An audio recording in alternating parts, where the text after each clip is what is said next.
It's time for Dads Making a Difference, powered by First Things First. This transformative show will help you learn how to handle the stress of fatherhood, how to better relate to your child, navigate the child support system, and all things that come with being a dad. With your hosts, Reggie Madison and James Frankie Woods. We can let some of the misfortunes of our past define us, or our past can become the strength which helps us write our own story. As a dad, it is even more important that we write our own story because there are generations behind us that are depending on a new narrative. And often, when we live that story well, our families, our communities, and our cities are better for it.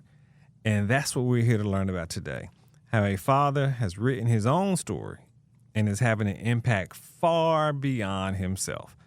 Alan Green, welcome to the Dads Making a Difference show. How you doing? I'm doing good. Yes, good. sir. Real good. He build you up, don't he? He build you up, don't he? Yeah. I see that smile.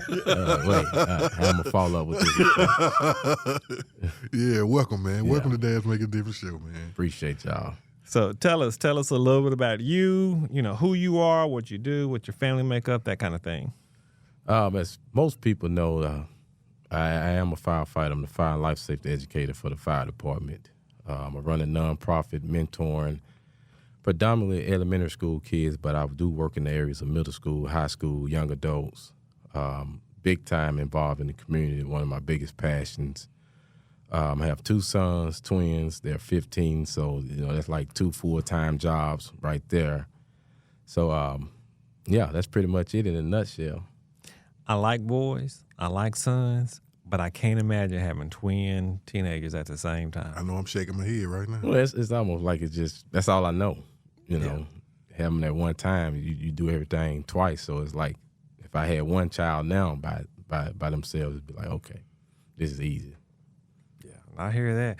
Tell us your daddy's story. Was your dad present? What do you think of when you think of an experiences with your dad? Only thing I can remember with my dad growing up is when I would go see him at my grandmother's house and he would cut my hair, and I remember him gripping my head too hard to cut my hair all the way down. That's probably the memories I have as a little kid with him, besides getting a whooping because I made an F on the report card and it took him 2 weeks to come do that. So, so he really wasn't around when I was growing up. I always tell people I played just about every sport as a little kid, and I don't remember my dad being at either one of them. I graduated 5 times, and he came to one graduation. Not to say anything bad about him. I don't know what he was going through in his life at that time, but these are things that I do remember. Very few moments of where we laughed together. I don't remember a lot of that. So I did see him every now and then when I went to my aunt's house or my grandmother's house. Gotcha. So tell us about your childhood. Where did you grow up? What challenges did you face as a young man growing up in Chattanooga? I grew up out in South Chattanooga, not what it is deemed to be now, but the real South Chattanooga, as I like to say. Alton Park Projects, Spencer J. McCauley Homes is where I grew up at, which is now the Villages. But a lot of challenges I had just because of what the environment breeded, and what was conducive to what you was going to experience in that area. A lot of course, things that our kids nowadays probably couldn't handle, but a lot of bullying, a lot of being picked on, a lot of drugs being around you, a lot of gangs being around you. Some of the things that we see now, but of course, it was more in a dense population to where it's almost like you couldn't escape it. Because there's just so much around you. And in Chattanooga, if you know anything about Alton Park Projects, it was the biggest projects of housing development in Chattanooga, period. Mm-hmm. So, in that time, in the late 80s, early 90s, mid-90s, there was a lot going on for me just personally. And the challenges I was facing, my dad not being in the home, my mom struggling with her own demons. I didn't have the fortitude or being afforded what I needed at that time, and they're just compounded with the outside influences and challenges that was going on outside my house. So, what kind of grip maybe did it have on you as a young man? 15, 16 years old. What you mean? What kind of grip? Did it kind of dictate, were you in trouble in school? Were you like kind of always trying to get out? Were there things that, you know? Well, for me, what was going on in my house started to translate over into the schools when I was probably in 3rd and 4th grade. So I've always been a smart kid. Back then we made S's on report cards, right? So I had all S's on the roll. But if you keep looking over to the right, when you get down to conduct, you're getting the N in conduct, and you're like, oh, what's going on here? You're smart, but your conduct is bad. And that's why I tell people it's not enough to be smart all the time when the things in your house or things that you're dealing with outweigh that. So for me, the grip started to play a part and started affecting me in 4th grade because I started understanding and recognizing what my mom was dealing with drug abuse. And my dad wasn't around, so I didn't really have any men around me to help balance that out. So I started, acting up in school. I became more aggressive. I started skipping school a lot. I remember in the 4th grade, I would leave school after lunch and go out the back door down by Barrett's Barbershop, cross over the creek, go over the railroad tracks and go home because I knew my mom wasn't going to be there.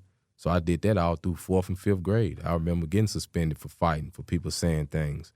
Then 6th grade, things got worse, so I started again, skipping school, come to school just for lunch and leave school. I remember I had my own room with a lock on the door at home, and my mom probably still don't know this, but I would act like I'm going to school in the morning. I would slam my door really hard so she can hear it shut, and then I would be in my room all day during school watching TV or sleep, and then when school got out, I would jump on the roof, go down, come to the front door, and knock on the door like I had been to school. So all these things were just a part of what I was dealing with as a young man and what my mom was dealing with, and just like, not having that male presence in the house to feel like anybody else was there to balance out what we was dealing with. You were creative. Let me see. What's your mama last name? I ain't telling. I ain't gonna tell. Listen, Mama Green. Listen, he ain't do that. We ain't putting that out there today. I'm just hey. It's funny because I've never shared that part with anybody. See what I'm saying? I've never shared that part. Like I don't even talk about that in my story. But the more you talk about things, and one of my good friends told me, things that you forgot would come up. Right. Wow, man, gotcha, man. So, this is one thing I like to ask people: what was you able? Why were you able to? Living in the projects and living that, what motivated you, and what changes did you want to perceive that took for you to be a father and be the father to your kids in this situation from coming from the project? Yeah, what changed? What changed? Well, man, that's so. This is what happened. Just an accelerated version of how things transpired to be what they are now versus what they used to be when I was living in Austin Park. So, my mom got put in jail for serving 1129 sentence in Silverdale. Now, I was in the 6th grade at this point. My dad was already in jail for, public intoxication, habitual offender. So both of my parents in jail at this point. So my older brother, he had just got back from being in the group home. My middle brother had just got back from being in the group home. My older sister had just ran away from being in the group home, and my younger sister was already in the group home. So no supervision at the house as a 10, 11-year-old kid. So I was still trying to go to school, play football, all that stuff. But again, you have no mom at home, no father at home. That becomes a lot. So it was either run the house or drop out of school. So I said, you know what? I'm just going to drop out and, run my house. So I would go sell newspapers or news weeklies, if anybody know what that is, a news weekly. We sold them for 25 cents and 50 cents when they got increased on the price.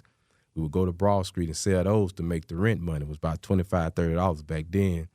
So anyway, that became my option because I felt like I didn't have any more options but to run my house as a 6th grader, right? My older brothers, they wasn't in the right capacity to do that. So I've always been a mother's boy. That was just my thing. She and I would go grocery shopping together, fold clothes together, a lot of different things. So that was my responsibility. I'm the only one who had a door key to the house. That's how serious it was. So anyway, I dropped out of school, 6th grade. I was looking at joining gangs. experimented with drugs a little bit, not usage, but far as trying to see how I can make some money. Because that's what you seen, right? Right. So I stopped going to school, dropped out for about 2 months. One of my best friends now, who I used to bully and chase home, came and found me and said, hey, the teachers want to talk to you. Can you come back to school?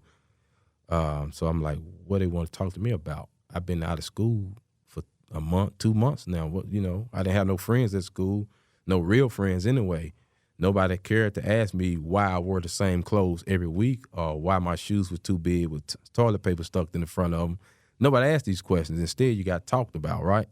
That was the thing, which that's kind of how it goes down. So anyway, I went back to school, talked to the teachers and the principal, and they allowed me to come back and stay with them, rotating weeks. I stayed with one teacher, stayed with another teacher, stayed with a principal. Then I said, I'm tired of this. I'm not going to do this anymore. There's just too many rules.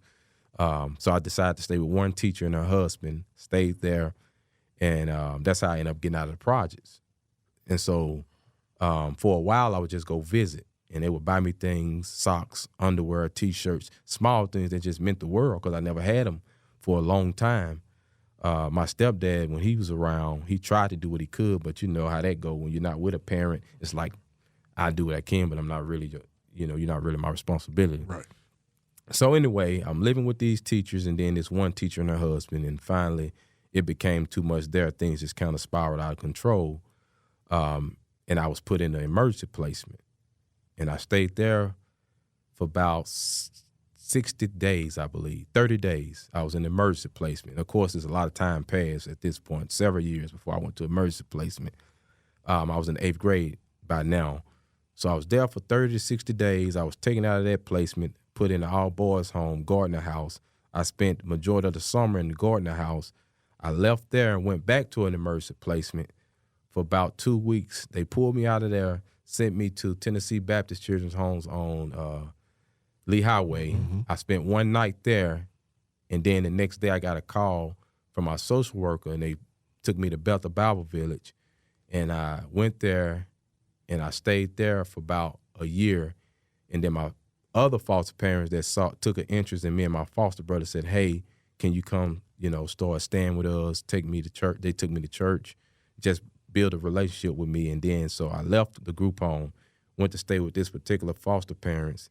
And then my foster brother went back home to his mom. So I said, you know what? One morning I got up and called the group home, Bethel, and said, hey, can I come back to this group home? And they let me come back. So I spent the rest of my high school years at Bethel Bible Village until I went off to college. So just kind of catch everything up to the original question. It changed over once I was put in a different setting outside of the projects, and the family was able to show me and teach me some things that I didn't know or never seen in respect to social emotional learning, self-control, all of those things that I never had been taught. Like I said, I'd always been smart. Once that piece happened, it wasn't nothing you can tell me. I was never prideful or cocky or conceited, but I began to still make the good grades. I became a peer mediator for the kids at school. I became the captain of the basketball team, captain of the football team. I ended up beating the best player in the school in sports, and I became not just the kid that was smart with problems, or your mom's on drugs, or your dad's alcoholic, but I became a peer mediator. I became an influence for my school from that point on, and that's just kind of what it's been, that transition, just being taken out of the environment and being instilled with some tools that not only that you can use, but you feel confident that you can use, that I got it, I can. It went from what am I going to do to I can, I will, I'm doing. So that's kind of the transition from Alton Point Projects, 4th, 5th, 6th grade through Tyner, all the way up to Bethel Bible Village, going to UTC to play football, graduating with a chemistry degree, minor in biology, and doing what I'm doing now. So that's an accelerated version of the what and, to what's going on now. That's amazing, man. That is amazing. Do you know what motivated you? Well, what motivated me was I gave up. 6th grade, I gave up, and I always tell people when I see kids out in the streets now, especially in our inner city neighborhoods, I see myself. And a lot of people don't get when I say I'm still that dirty kid from Alton Park Projects. When people say, man, I'm proud of you. I see you doing big things. You this. I say, listen, man, I'm just working. I'm still that dirty kid from Alton Park Projects. I say that because I am. The moment I forget that is when I become detached from those young kids that's out here going through what I went through or potentially could go through what I went through. So my motivation to make it through was when I was taken into that home and shown that you are somebody. You can be whatever you want to be. So when that happened and I made that transition, I said, you know what? Oh, I can. It's on from here. So that's been my motivation. And now I was able to take everything I had been through prior to that moment and use it. Use it as a tool to push me forward and to build bridges for other kids that's coming behind me. Even some adults that still need that guidance. So when I was given that purpose, I said, oh yeah, this is it. So that's been my motivation. Everything I've been through and I just shared with you all, I use it as a motivation and for me to move forward. I don't carry it around like I'm hurt, I was a victim, I was this, I was that. No, it's been a motivational tool for me to press forward. Yeah, I love it. Man, we were just talking about this the other day. It's just like because we come from the similar backgrounds, and man, it's a blessing to be here with you today. I always tell fathers and tell men some people don't see hope. And coming from where we come from, we never saw that side. But once you see that side of it, you want to encourage our brothers listen, I come from the same place you come from. I put my pants on just like you do, and if I can do it, you can do it too. And that's the same concept I have right now. And I just had that conversation the other day. That's good. And so for you to be here today and saying that, man, it just goes into just my next question, man. What motivated you to become a firefighter? Wow, man. I never wanted to be a firefighter. Let me put that on record. I never wanted to be one. Gotcha. I was the kid in the project setting the dumpsters on fire. Ooh, they don't know nothing about that. They don't know about that. I hope the statute of limitations is gone for that. Please, I'm a grown man. I don't need to be locked up. Back in the day, we just set them things on fire. Yeah, so I never wanted to be a firefighter. But I never knew anything about the profession. Didn't know I could be a firefighter, so it was never a thought to do it. Okay. So I'm in college. I had my twin boys. And I was in college forever. I graduated high school in 2004. I joined the fire department in 2012. Mm-hmm. That's 8 years. Now, I never took a semester off in college. I went every semester. Spring, fall, summer. I went every semester because I was trying to graduate with my sons. And I worked part-time. So I got tired of doing that. It got to the last scrawl where I went to my calculus 2 teacher and said, listen, I can't do this anymore. I have to pass your class this semester, else I'm done. I can't do it because I had failed it so much trying to be a father, trying to work, trying to do all these different things and keep my head, knowing that I was running a race for not just myself, but for my friends and my family. I got a news article where they asked me when I got out of the group home, why are you doing this? And I told them in that news article, because I got friends and family that would never do what I am doing, so I'm running a race for them. So anyway, I got tired of going to college. I said, I'm done. I can't. If I don't pass this class, it's over with for me. So I passed the class. I knew I needed a job. I was looking at going to med school for pre-dental. And I said, I don't have that kind of time with these twin boys. They're going to need things. And if you know anything about the medical field, med school, you're going to go to school a whole lot more, too, after you graduate. And I had already been in school for 8 years. So I said, I'm done. I just want to walk the stage, graduate, but I need a career job for my sons. So I looked at the military and the fire department. Military tried to send me off that day or the next day. I said, nah, I can't do that. Let me think on this. Fire department, I did not know it takes anywhere from 8 to 12 months to even get hired on. So once I started the process and I saw the vision that I can be a firefighter, this can work for my family, this can provide for me and my sons, I said, oh yeah, I'm stuck on it.